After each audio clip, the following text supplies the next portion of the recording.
Basically, in this talk, we will go way back in 70s to learn a little bit of history about open source. And we will basically explore where open source is directed today and if you should become part of open source and if it's worth it. So please.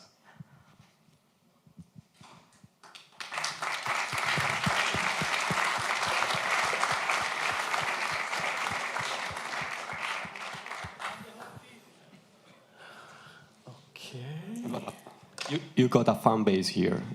I hear, go Corti! Corti, yeah, I have the supporters here. You bring the supporters. Yeah, That's why, I pay well, guys. Sponsored by. All right. Is it working? Yeah? Yeah, it's working. So, pay attention. If you see me fell down, please, a round of applause. Huh? Hi, how are you? Okay, are you tired? Okay, excited? Did you enjoy the day?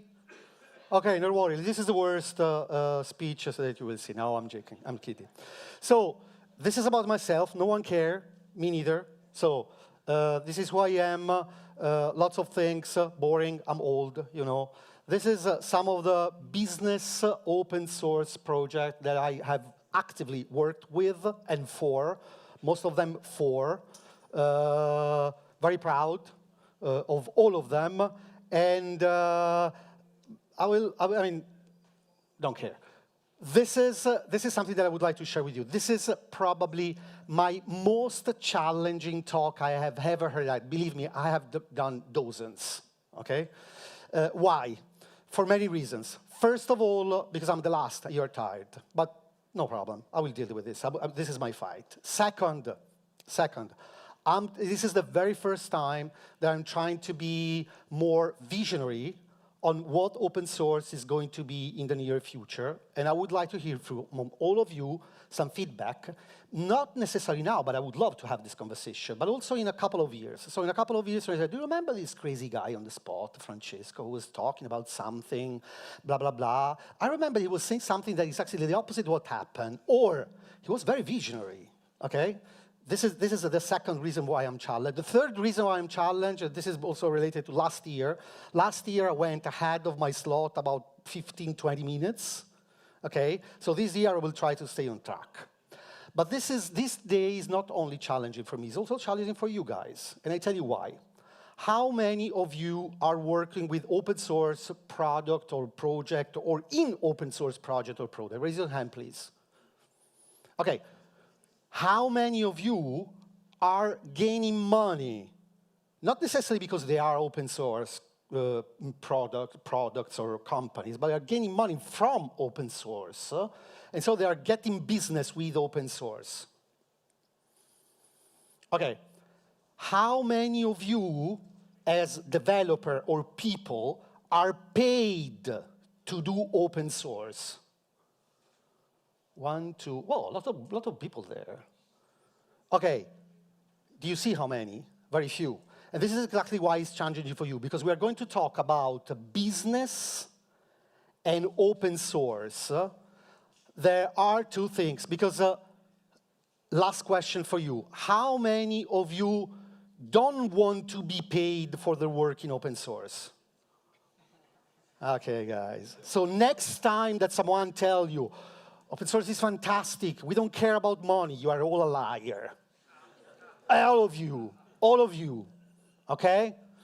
So business and open source are relevant because there's no open source without sustainability. And this is what we are going to talk about. We will start in the far past. Most of you weren't born in the 70s, I was. Fuck. And we will go ahead in the future to see what is going to happen beyond today, from an open source standpoint and a business open source standpoint, because we want to talk about both. Because guys, we don't exist as open source developers if someone is not going to pay us, or to pay to have an open source model, okay? Okay, once upon a time, it was the 50s, I was on board for a few, yeah. Open software, I mean, another thank you, sorry, just to stop. Another thank you for all the speaker, prior speaker, all of them, guys, the previous speaker, PHJ this morning, but I quote everyone, helped me a lot, because in every slide there is a hook on something that has been presented today. It's fantastic. Thank you, guys. So, PJ was mentioning this this morning. In the 50s, all the software was academic, from literature. Everything was free, and the more was distributed, the better it was, because we were learning from each other. Then, during the 60s, a lot of people were investing in software, and all the software was closed source because there were a lot of money into the software. So why should I share all my investment with someone else? So everything was protected, strictly protected. Then this guy came. This is an old picture. I was there in the sense thing. Yeah, shit. He's Robert Stallman. Most of you maybe have seen this picture. Also, PJ was showing exactly that picture, Wikipedia, by the way. So he was the guy who invented the free software and the idea and the philosophy of the open source software. There should be, that it was in opposition of the 60s when everything was closed. Now he will say, it shouldn't be closed. It should be for everyone. It should be distributed. It should be open. And this is exactly the main idea and the disruptive idea that happened during the 70s. Honestly, in practice, the software was mostly for students, academy, literature, most of them. How many of you heard stories about people developing in the garage, you know, in the university, in the basements, very, very fancy. And honestly, business, if you were talking at the time with business people about open source, yeah, they're students. I mean, do you really want to rely on that for your business? You're completely crazy. This was a story. If you want to draw the picture of the history, this is exactly what, not myself, because I'm not anyone, but there is this Anderson and Horowitz. I don't know how many of you heard about that, but this guy, he invented something that was Netscape. Who knows what Netscape is? Not everyone. So Netscape was, not everyone. Netscape was the initial version of a browser and more during the 90s when internet became a thing. So this guy here is classifying this open source area between the 70s and 90s, this open source zero area. It was the very beginning. Students in a garage. I still continue to hear people also in the business say, yeah, but I don't rely on open source software. This is done by students in a garage. Guys, it was 40 years ago. It's a crazy thing. But anyway, this is the history. Let's go ahead. This guy here came. This guy here, you know all of him. This guy here invented and started to develop on something that is Linux. Okay, perfect hook on the previous talk, and many, there is SUSE sponsoring this, a lot of hooks here. What has been the implication during the 90s of having something like Linux? From a business perspective, because this is what I care and what we are discussing here, from a business perspective, if the previous area was something for students, not really for business purposes, done in the garage and things like that, the purpose is that we give out software for free, we ask money for support and services, okay? Everything is free, everything is open, but if you run this and you need some experts, come to me, you pay myself, I am the inventor of the solution, I can guarantee that this is working also in production. Fantastic, I gain money, I invest money into the project is sustainable, and we go ahead.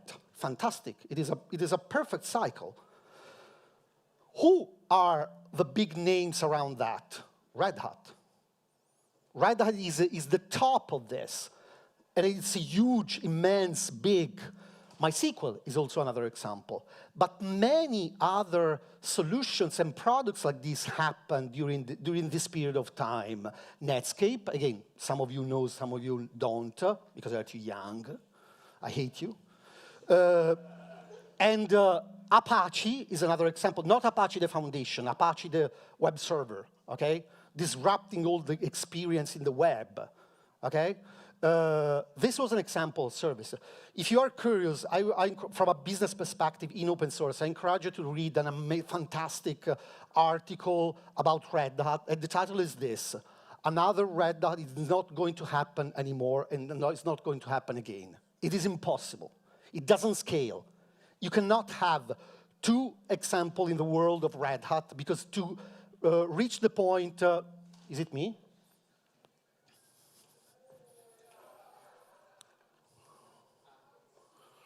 Should I try to disconnect and reconnect? Only through the cable? Who is talking? Ah, okay, I was following you, so, okay, let's try. Okay.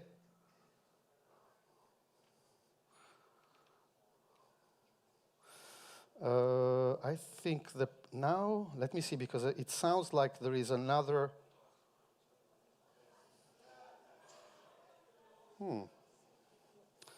The demo gods usually works for the demo.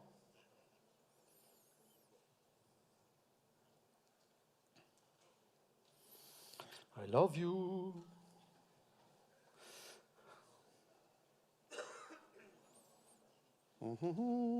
Let's do it through the cable again.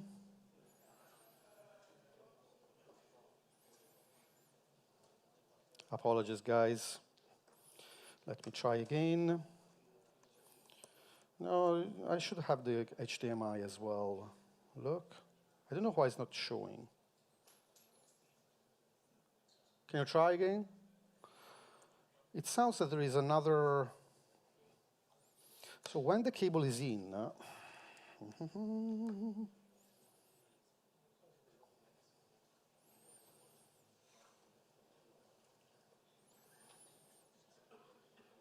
is it working?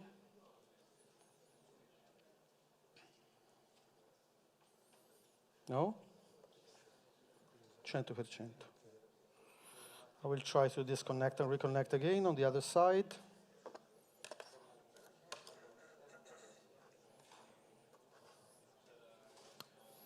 Allora con questo?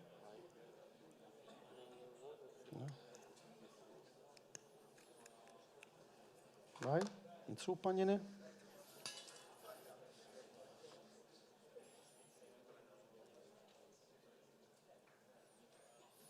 Yeah!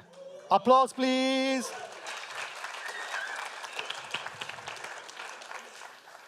Okay, the previous one with this, now with that. Here the demo gods are coming. Huh? So I was saying, so there is an amazing article saying that another Red Hat is not going to exist anymore, okay? Because you need to be too big to reach a point where you gain money, you have a sustainable business, to be paid for support, and then invest this in growing your products. So it doesn't scale, or at least it scales at the point that only when you are big, insanely big. Doesn't work.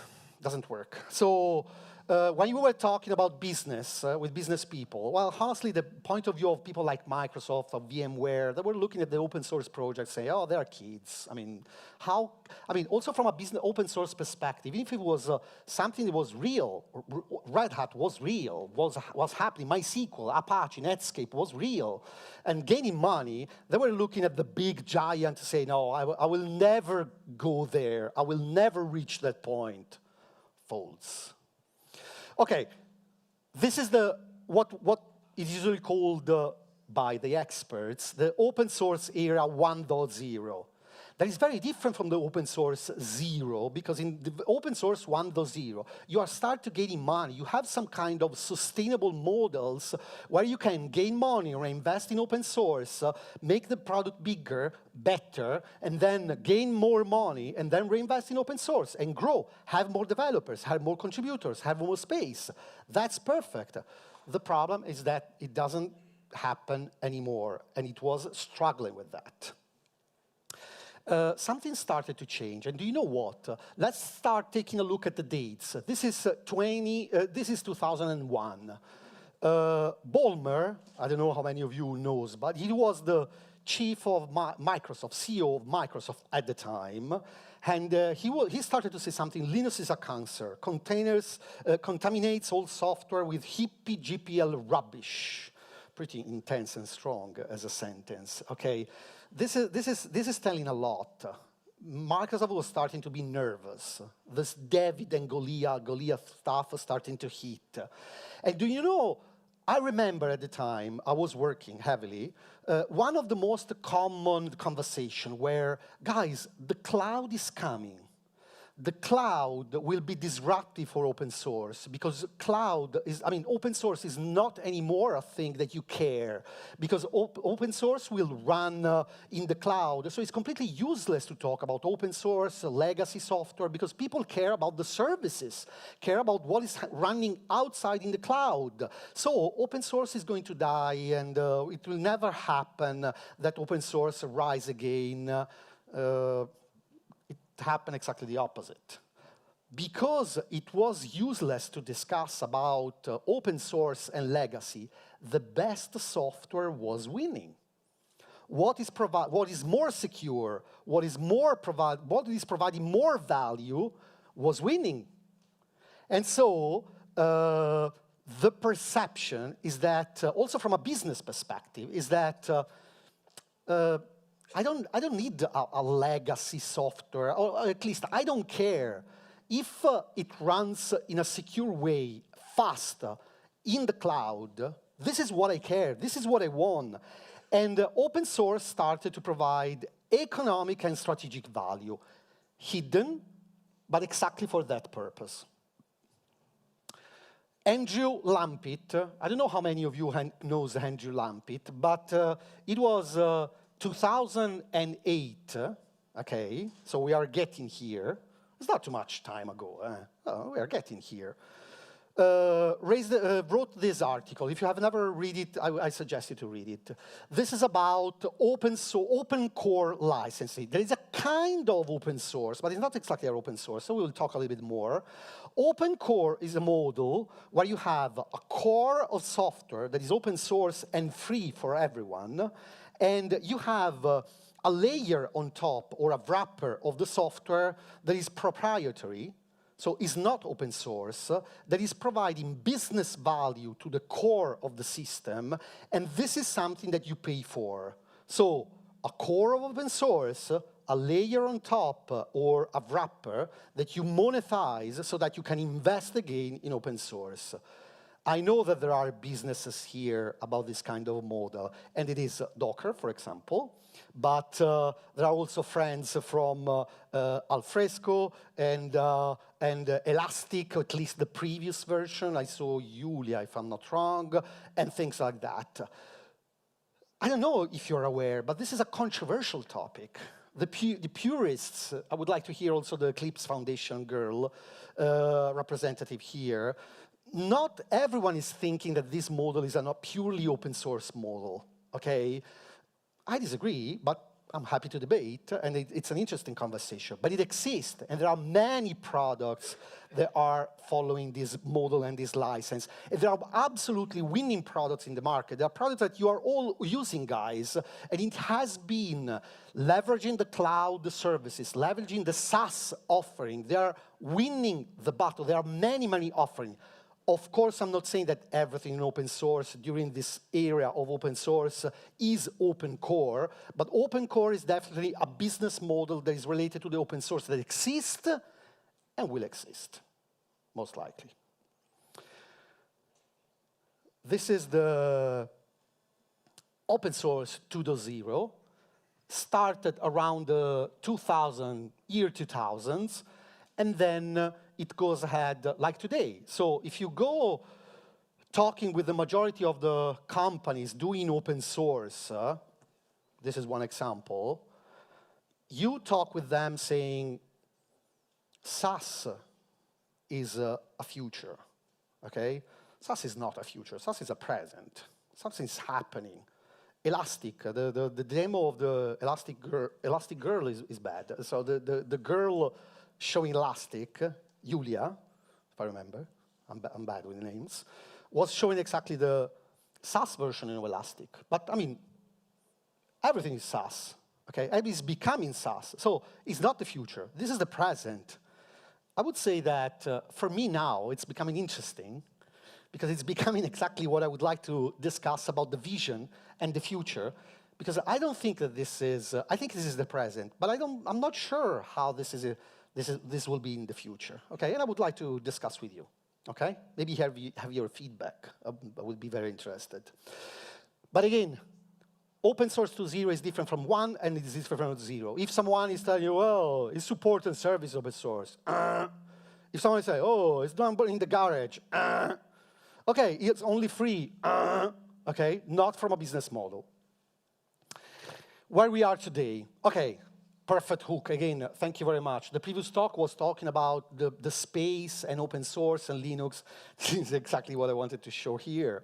Guys, do you remember what the slide when I was saying, okay, open source is done by the people in the garage, I mean, the students, let them play with it.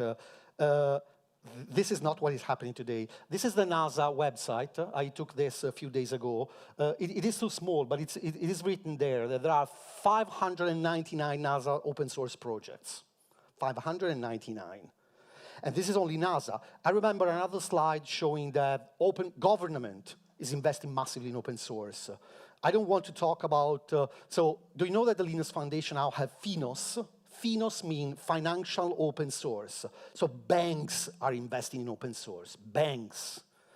Banks has been always the enemies of open source because they were not professional nor secure. We had a pitch of security with open source. And I think it's clear for everyone why is open source is more secure. Simply because it's open, so you cannot cheat.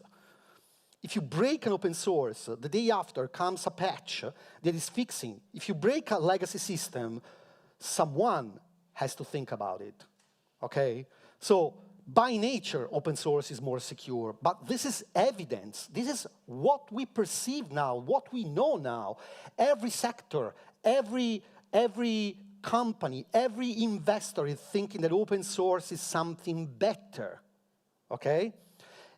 Disclaimer, I'm not against legacy software. I'm not saying that proprietary software is dead or dying. But open source has a primary role, not better. Equally primary role than non-open source software. Something that during the past decades was absolutely far from any thinking. Again, what is happening today? Today means in the past years. And past years means that it started with 2008. MySQL has been acquired by Sun Microsystems. And Sun Microsystems has been eaten by Oracle in 2010. I think all of you knows that in 2018, Microsoft acquired GitHub. GitHub. How many of you are using GitHub? Microsoft guys now. I'm cheating. I love Microsoft, by the way. Red Hat has been acquired in 2018 from IBM and has been one of the bigger deals ever for IBM for sure, for billions. It has been insane, okay? It has been a massive operation. An open source, the largest service and support open source company, Red Hat, has been eaten by IBM. What's happening? What the hell? Do you remember the slide of Ballmer saying that Linux is a cancer? This is, the date here is 2018. Satya Nadella changed completely the idea and the paradigm. GitHub, we are all in open source. Microsoft is currently one of the best open source advocates that we have ever had. They are investing an insane amount of money. They are dealing in open source. They are paying a lot to be open source and recognized as open source. It is incredible, the investment. And let's be clear, guys. Open source is sexy. I mean, I don't know you guys, but as a developer, correct me if I'm wrong, keep me honest here.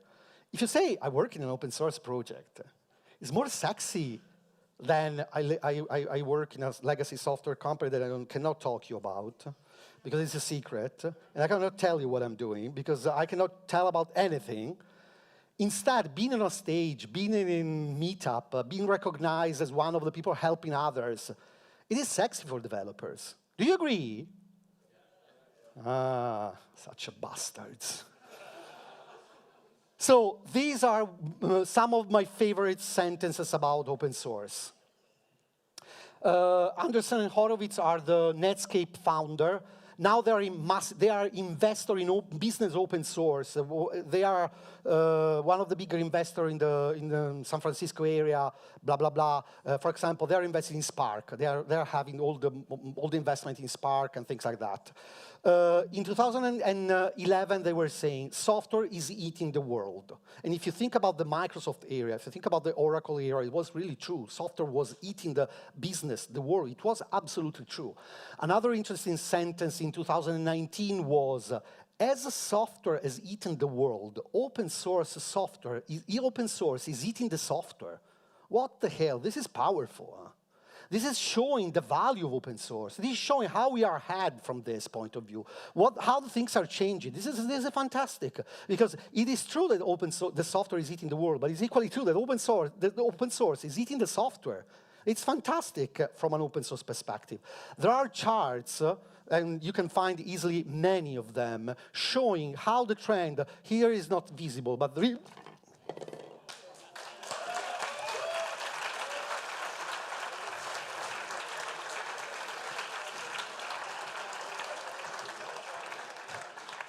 I love you because you respect what I mentioned at the beginning. This is going to be flat. So there is a flat curve on the ARR revenues of the legacy software. There's an increasing trend for open source. We have to take this with the same grail.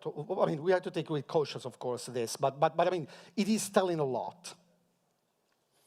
It sounds to be a great ending for this talk. I mean, correct. I mean, fine. Open source is rising. Is winning. Is perfect. Are you sure? Question for you guys: how many of you think that companies and cloud vendors like AWS and things like that are stealing and forking open source projects? So, is open source really rising? Is open source really shining? What is happening right now? These are three things. Okay, again, I quote Julia again. I'm sorry, Julia, I don't know if you're around, but again, this is why I appreciate also your talk. About Elastic, I don't know about Elastic and OpenSearch. I quote about MongoDB, I quote about MariaDB, all forks done from AWS. And look at the dates, 2021, 2015, what is that? I don't remember. Anyway, recent. We are talking about the last decade, less than the decade, okay? What is happening around? Are they a threat for open source? Are they killing the open source? This is where things become tensions, and this is where I like, okay? This is the reaction from most of the company. Sorry, guys. No offense to any company, but I worked also for big companies without making names. No, I won't make names. Not the current company, but in previous company, I remember exactly the panic.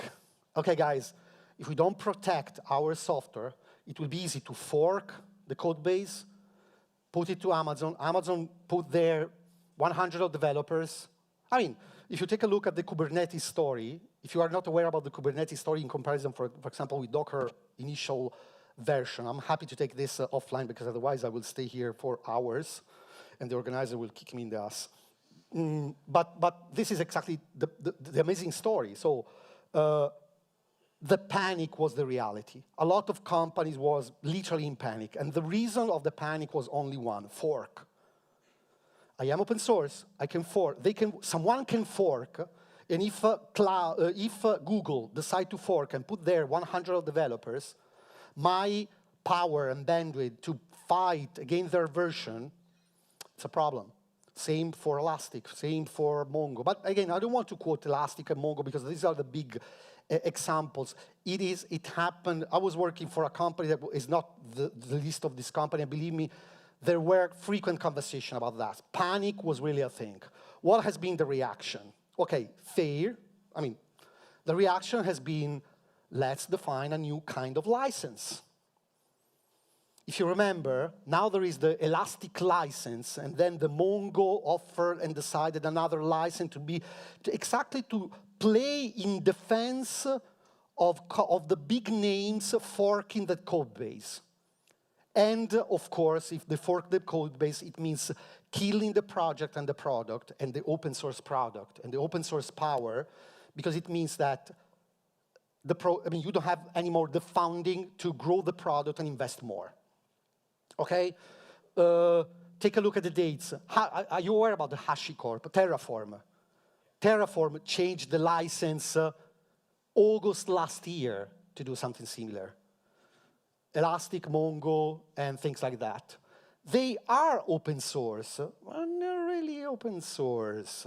I mean, open source until you continue to ship things in open source, but if you use this on big vendors, so there are a series of caveats that are not really the truth open source. Something happened. There is another wave that I want to talk with you, and this is this is where things are becoming spicy, in my opinion. Do you know why? I mean, Amazon is not. I mean, we will talk more, but cloud vendors are not bad companies, are not at all. Why they're doing this? I don't know, you guys, what do you think? But in average, open source, and again, I work for Docker. In average, in open source, it's a very technical tool. They're very technical. They're hard from a business perspective. A lot of solutions are hard for a business, for a non-technical. And this is a huge limitation. This is a huge challenge for the people who is getting open source. And so open source is often complex to apply, to modify, and is very much focused on developer. This is amazing. I am a developer, even if I'm working as product manager. We are all developers. We like this, but they are hard from a business perspective. They require a lot of work to make it happen. And this is a problem that the business cannot sustain anymore, and this is why AWS is forking this. It's too complex. You need to listen to me. If you don't listen to me, I fork and I do my stuff, because I can, okay? There is another interesting trend. I don't know if you're aware, but something I was reading recently is that a lot of the big open source projects. So let's start from this, and then I will stop because it's a big talk, maybe for another talk. Do you know that in the big product, the people who contribute in the core system are very few? So in each product, to contribute to Kubernetes, you need to be fucking expert. The 90-something% of the contribution are happening in integrations, UIs, documentation, upper layer, abstraction, tools on top.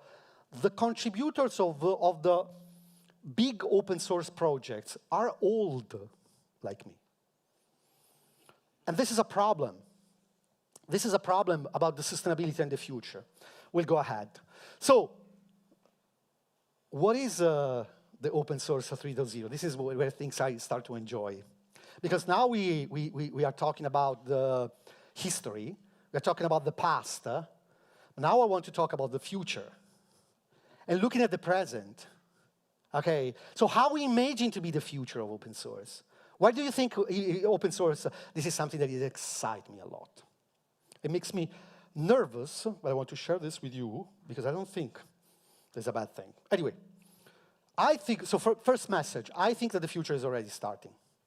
I think that the future, the open source 3.0 is not something to find in 10 years, in 5 years. I think that it is already started with this fire, with this cloud challenge, with this vendor challenge. I think this is already happening, okay? And I want to say something that I don't believe that. I mean, it's not about myself. But if you look at the literature and what the people are saying, I mean, forking projects has always existed.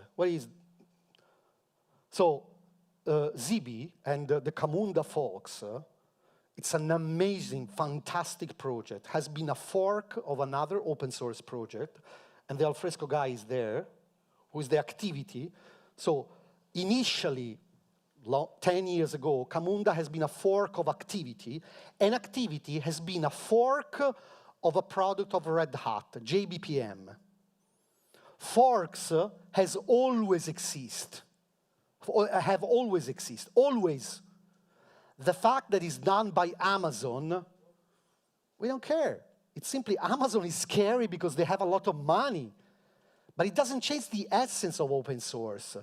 Open source is not killed by being forked. It's killed if we don't find a way to make it sustainable. This is the crucial point. Okay, so cloud vendors are not the evil. I'll simply pick companies that are doing the business. They want to make simpler something, and they fork. Amazon is investing in at least 1,200 projects open source.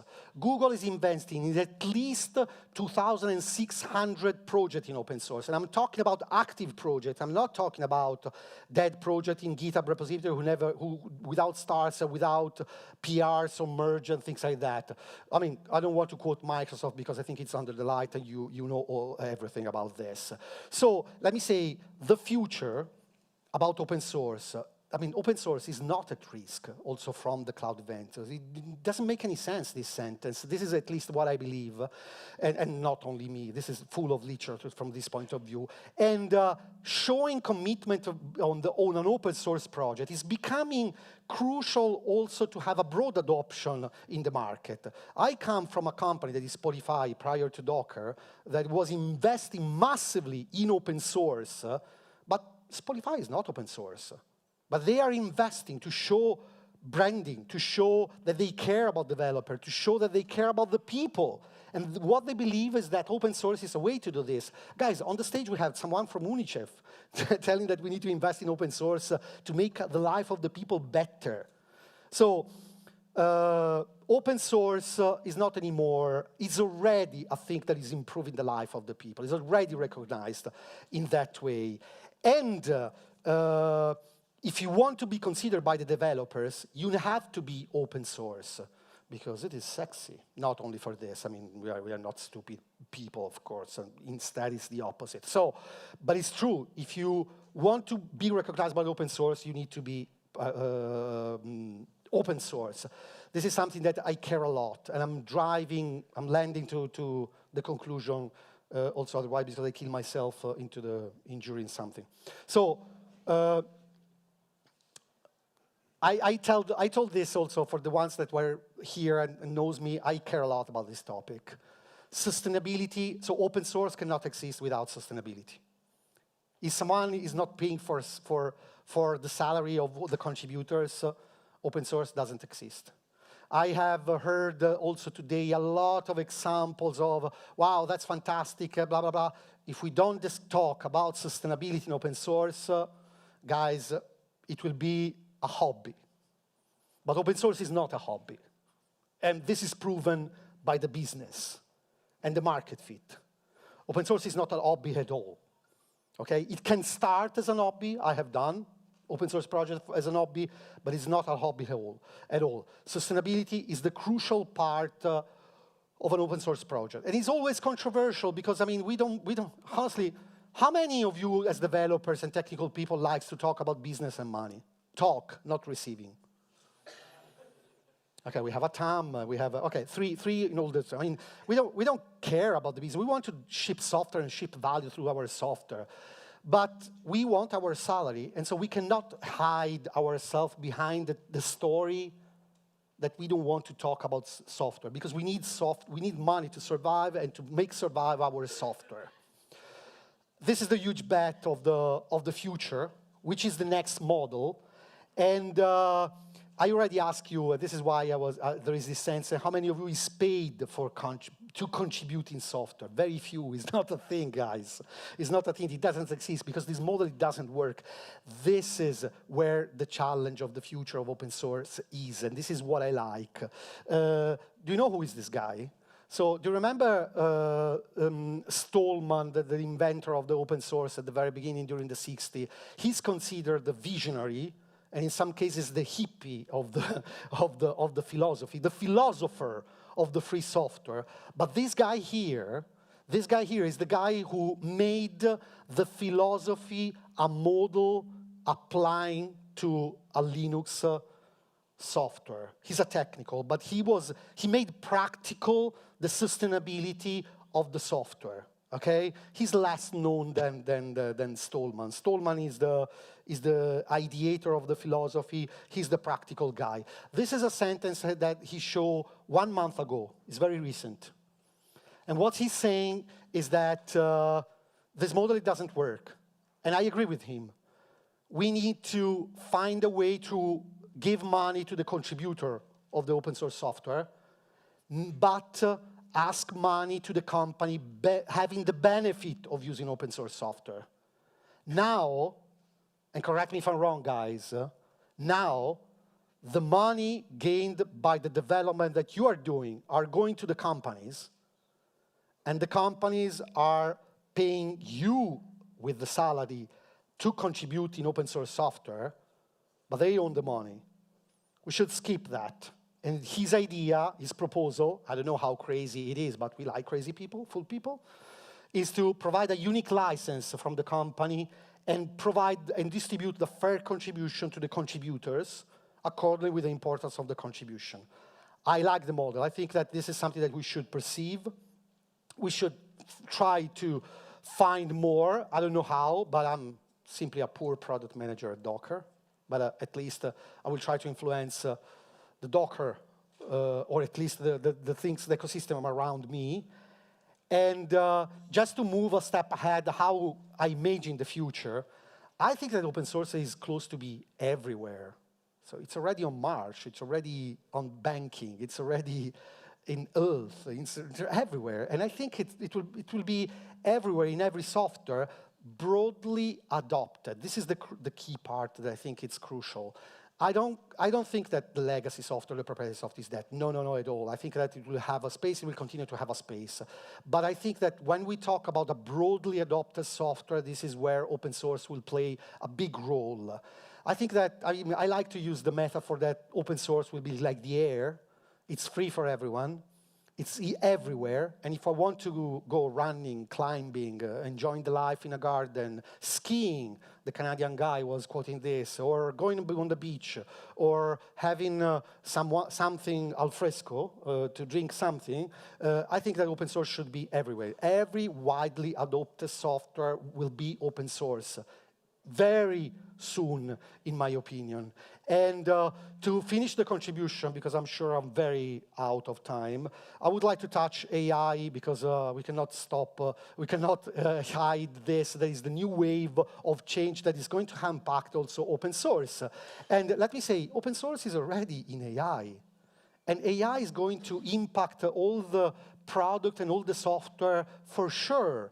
And there are already solutions in open source. The Canadian guy was showing an example of Llama. Also, Docker is integrating Llama a lot. But there are also a lot of solutions. And I bet that the winning, not now, because now we have ChatGPT, this proprietary thing, that's fine.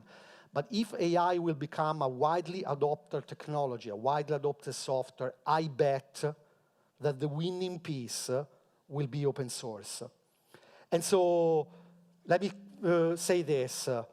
We started from this sentence that I love a lot. Sorry, not this sentence, but I think that the sentence will become, as software is eating the world, AI is eating the software. This is not sure, but I think it is going to happen. So young guys, if you don't have the chance to look at what AI can do, please do. I'm working quite a lot with ChatGPT, the enterprise version. It is pretty impressive, even if they are early stages. I believe that this is something will become a thing, sorry. So as software has eaten the world, AI is eating the software. But I believe that the AI products will be open source as everything else in widely adopted software. I bet that open source is going to be the way of working of everything that will be a massive impact in our life, in our way of being. And if I am true, if I am correct, I would like to link again to the beginning of the story when we were saying that the open source is under stress, cloud vendor can be a threat for open source, and open source can be a risk. I don't think so. And just to link the past with the future, I want to quote one sentence and leave you with this thought to you, and hopefully you as young developers will be part of the journey. Live long and prosper open source. Thank you.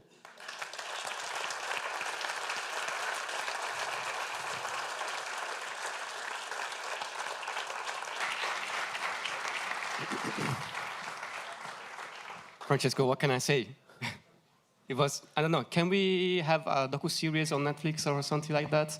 Sorry? A docu-series on Netflix so we can Well, replay. if I survive, because I tried to kill a couple of times. I don't know about you guys, but I believe there is a Fanta open source day, so you gain some points to some guys to buy the t-shirt. I don't know. But luckily, you are alive. So again, thank you for the great talk. And now, questions. Okay. Kind of a lot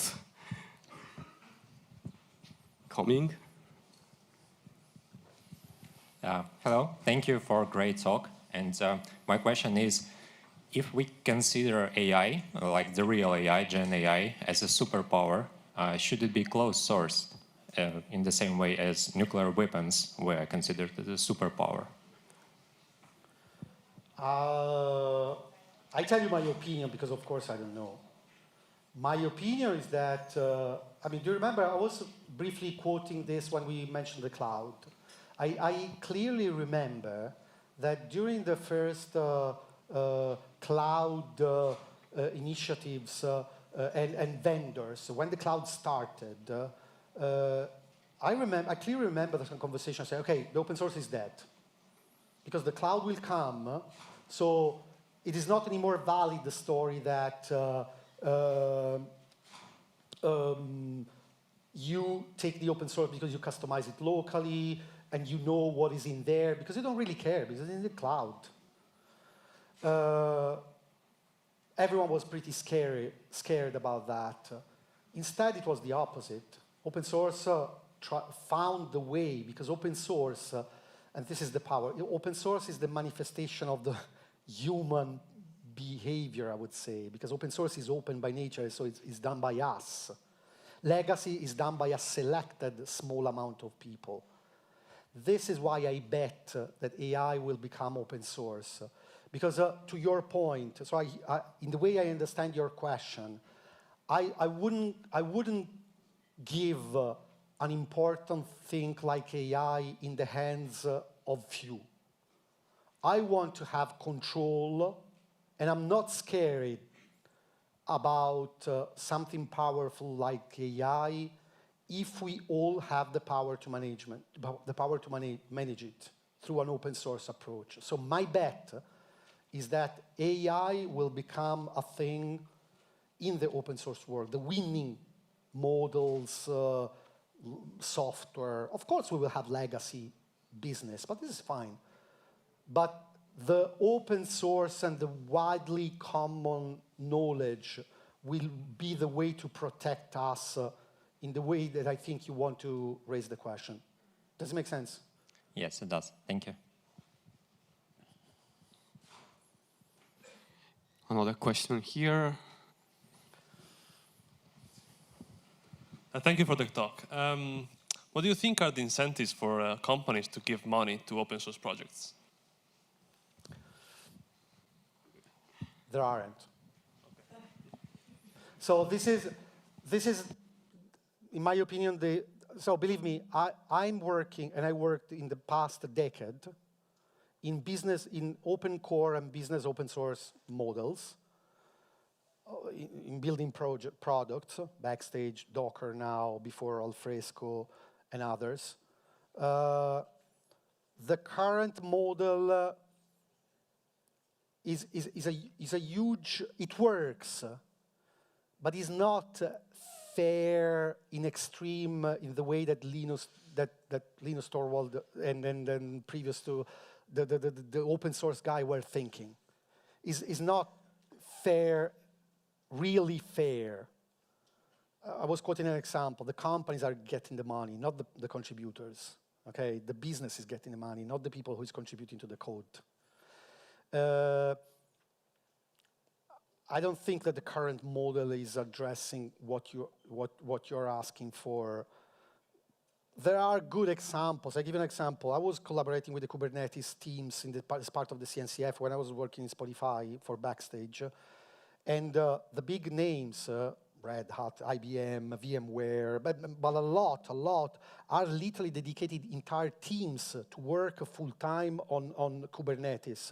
And this is a way to contribute, okay? But because they decide and they are fair, not because they, and this is valid for big names, big companies, someone who also needs to show, to be fair to the public, to the investor, to the audience. The majority of the business, in the way that I know the business worldwide, not only here in Italy or in Europe, blah, blah, blah, needs to try to hide and say, oh, let's use Log4j because it's free. What's best than a free software? You're giving me the free. How much time you need to develop Log4j? 2 years, man, to have a basic foundation. Let's take it, this is free. Does it make sense? This is my opinion. The model needs to change. I talk a lot. It's good that you talk a lot, because sometimes there are people that are talking a lot, but not saying anything. And sometimes there are people that say the right thing. And I believe you are this kind of people. And fell down. Sometimes, but it's better that you get up, so that was nice. I totally agree, and thanks for this kind of.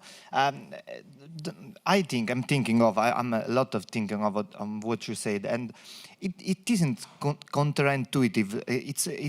It's not against the spirit of the open source.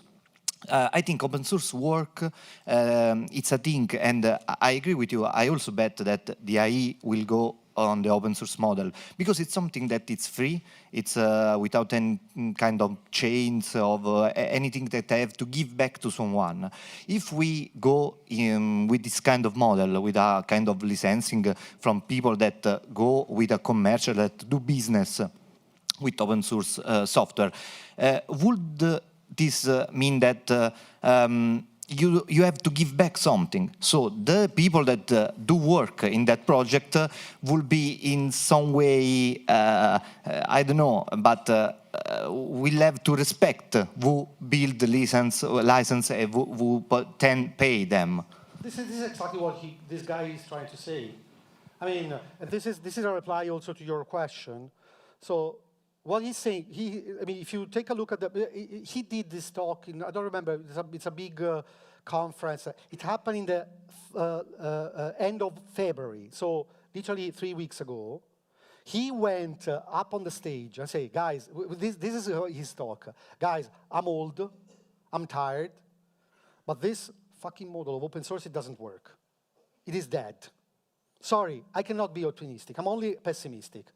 I disagree with him from this point of view. So he was mentioning exactly that the open source model failed, okay? I disagree because open source is already everywhere. It will be everywhere. So I was reading recently an article. If you have to build a business today, would you consider not to use something that is open source? It's crazy. A library, a tool, a deployment system, something. It's crazy. You cannot believe that you start a business without an open source thing. It's already there. It will become more extreme in the future because everyone is betting there. Do you feel that now people is thinking that we bet on proprietary and legacy software?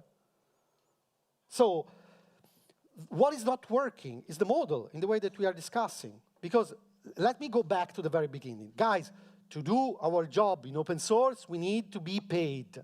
And we need money, okay? I'm not saying that we need to find the money because otherwise we don't have our salary paid. The question is how we can be paid. We can be thousands of ways, but for the moment we don't have a good model. And what he's suggesting is exactly what you are saying. Forget about, are you using a free software? Pay for something. Because you're using it for a free software. The hard question for me in this model, now I fell down again, is here. So imagine that all the companies that are using library, an open source library, is giving money to something. Let's discuss about something. Who is the Eclipse Foundation, CNCF? Then they become banks. Okay? And nothing to say about the Eclipse Foundation. I am totally supportive of the Eclipse Foundation, CNCF, all this kind of, but then they will have a lot of money, a lot of money. How they distribute this money to the contributor? Ooh, that's interesting and spicy, eh? So how do things come from here to here? No, now this is the challenge, eh? And so, to your point, I totally agree with you, but we don't have a model yet. Have you ever tried to get a reimbursement by the CNSF? Yes, through Spotify, but Spotify gave me the money because it was so hard. And one question that I wanted to raise, hopefully I will find her, the kind lady that was having a pitch. Because in the way that I know CNCF, I don't know Eclipse Foundation, but a lot of times there is a lot of bureaucracy and politics there. And nothing, this is not blaming. Well, I think that they are doing exactly the right thing, in the right way. This is to say, imagine if all the money of all the business worldwide, in some parts of form, will go from the companies to CNCF, a foundation, something that is a no-profit organization. Can we imagine how much money? We are talking about all the money of all the world. In one single place, and then they decide how to distribute to you that you do a commit in blah, blah, blah. You be paid 10,000, you 3,000, 4,000. It's probably the bigger company ever, managing the bigger amount of money ever. I don't think it doesn't work. Right, so last question. Thank you. You've spoken about the fork part before, and I would like to go back there for a minute. We saw different cases and many others happened, and I think that all of them are having a separate story and are complex. But as a product expert, which do you think are the main driver that you need to manage to avoid that your product is forked at some point? Community, license model, pricing model? Because, many of them maybe had a success story, but a fork, I would say, it's always a risk for the product. It could be a split, it could be many things. Yeah, totally. Well, if you talk to the open source experts, not me that I fell down in a stage, if you talk to an open source expert, they tell you that the fork is the way to make better software. Do you know something that frequently happens in Alfresco, but also Backstage doesn't have real competitors, but for example, Docker as well, with the Red Hat the Podman and blah, blah, blah, but there are many. The real strength of an open source project when it's forked is to do better. We always discuss this, Leonardo. I think you heard this many times. When you are forked, the always conversation is, okay, fine, we are forked. Yeah, shit happens. We have to be better than the company who's forking. This is also the Camunda bet. Nothing to say against Alfresco, against our work, but Camunda did better than Activity. Okay, did better than Activity, and Activity did better than JBPM. So if you talk to the purists or open source, a fork is a little bit cruel, like the lion and the forest, things like that. But it's the way to make the software better. And when you are forked, I remember clearly the conversation. Okay, guys, sorry, we have been forked. It shouldn't happen. Let's do a retrospective why it happened, blah, blah, blah. Now that we are in the shit, we have to make it better. We have to be better than the others. And where the competition goes. And it can be cruel, but I think that it's cruel also. Can I share with you some? I will do a talk next week in the developer experience. No, this is an advertisement. But anyway, it's another open source conference. A partner, perfect. So 73% of the developers worldwide experience at least one time in their life burnout How many of you have been burned out? Okay? We are less than the average, 73%. So it means, so this is something that we should be conscious of. So it's another point. It's not about the business model, but it's something to take in heavy consideration. All right, so another round of applause for Francesco.